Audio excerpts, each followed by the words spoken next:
حضور وہ اس دنیا میں کامیابی حاصل کرنے کے لیے انسان بہت زیادہ جستجو کرتا ہے اور سارے کرتے ہیں، مگر روحانی کامیابی کے لیے لوگ سست ہو جاتے ہیں، اس کا کیا وجہ ہے؟ روحانی کامیابی جو ہے وہ پہاڑ کی چڑھائی کی طرح ہے، اور دنیا میں طرف کوشش کرنا یہ اترائی کی طرح ہے۔ تو اترائی پہ انسان زیادہ تیزی کے ساتھ اترتا ہے، اور پہاڑ پہ چڑھنا بہت مشکل ہے۔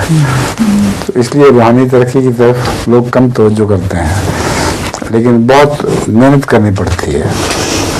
قرآن کریم سے پتہ چلتا ہے کہ روحانی ترقی گھاٹی پہ چڑھنے کی طرح ہے، وہ اس پہ محنت کرے گا تو پھر اس کو پھل ملے گا۔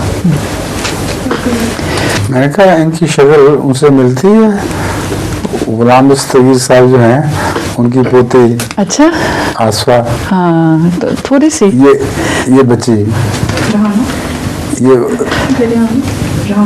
نہیں آپ کی بات کر رہا ہوں میں، ہاں میں آپ کو غلام دستگیر صاحب کی پوتی سمجھ رہا تھا۔